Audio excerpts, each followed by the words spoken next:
Welcome to Good Food. We've got cornbread stuffing for you. I want you to look at that.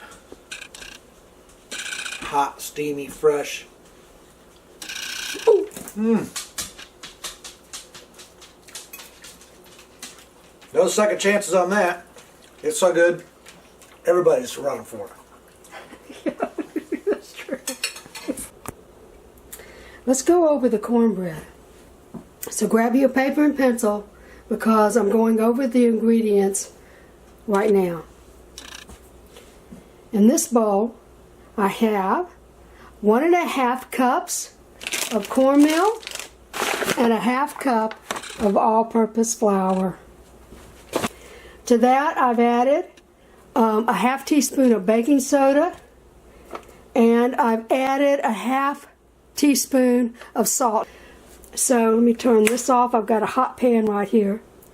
In here I have 1 stick or 1/2 cup of butter, melted.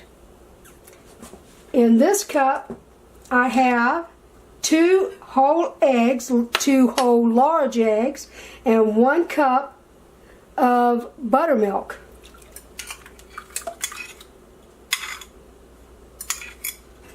Now this is simple to make. 2 are eggs and buttermilk mixture that I have already mixed well. I'm going to add my butter, my melted butter.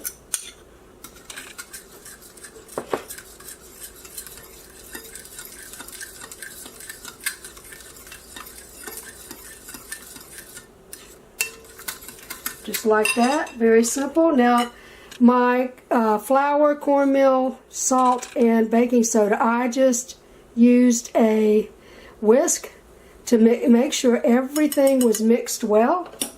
And I'm going to add that to my buttermilk and egg mixture. Believe me, it is so freaking good. I've got a hot skillet. I hope it's hot enough. This should sizzle. Yep, and it does. This is something my great-grandmother taught me.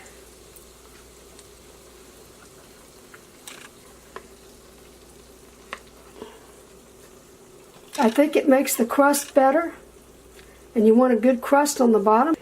All right, and you see how it's already cooking around the sides. That's a little crusty already. So now I'm going to put my cornbread in a 425 oven, 425 Fahrenheit oven for 20 to 25 minutes. I'm going to check it in 20 minutes. Okay, my cornbread is almost finished cooking. I went ahead and prepped my 3 thighs. These are thighs. Thighs are very good for this purpose to put into your cornbread stuffing. So I put some olive oil over the thighs and some salt. I salt it well. Don't be chintzy on the salt, but you don't want to put too much either. So you would just want to make sure it's coated, and then I turned them around and doused them in olive oil that was on the bottom of my jelly roll pan, and then turned them back around. You want to have them skin up because that will help make your meat moist with the skin on. I'm not going to put the skin in the cornbread stuffing. I've got my cornbread. It's done. It's got a nice crust on it. And to test, you stick a toothpick just like you would do a cake, and if it comes out dry or no crumbs, then it's done. It took 25 minutes.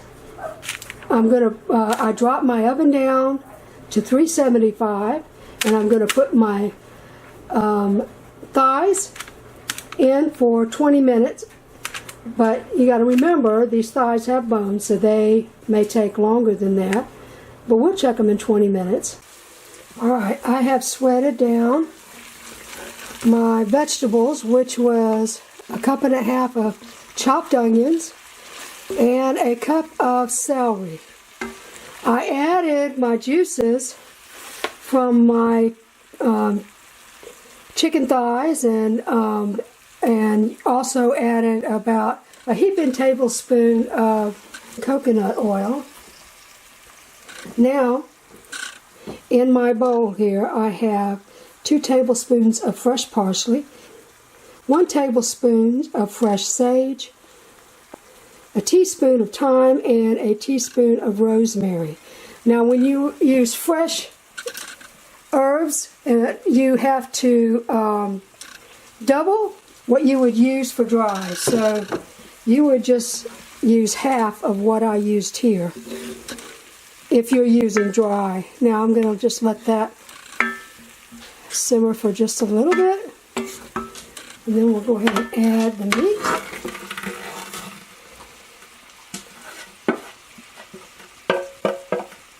Just like that. Some of it is going to be used as stuffing pork chops,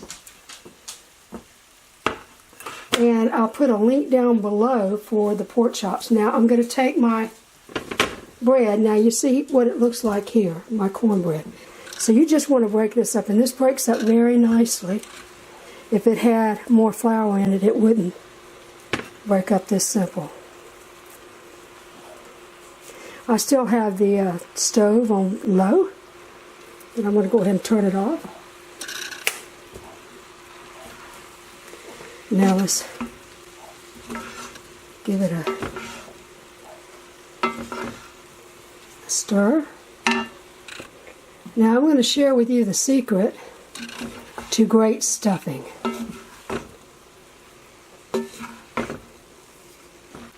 Your stuffing needs to be moist. If it's dry, nobody's going to eat it. To stuff a pork chop, I won't need as much liquid in it.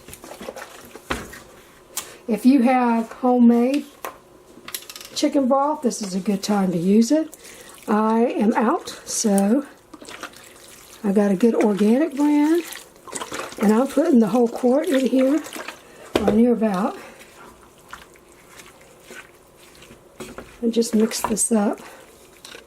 And I mean, you're going to say, that's too much liquid. No, it isn't. Because when it bakes, most of that liquid's going to come out. But you want your stuffing moist. And I'm going to tell you something. You need to taste it at this point. Does it need salt?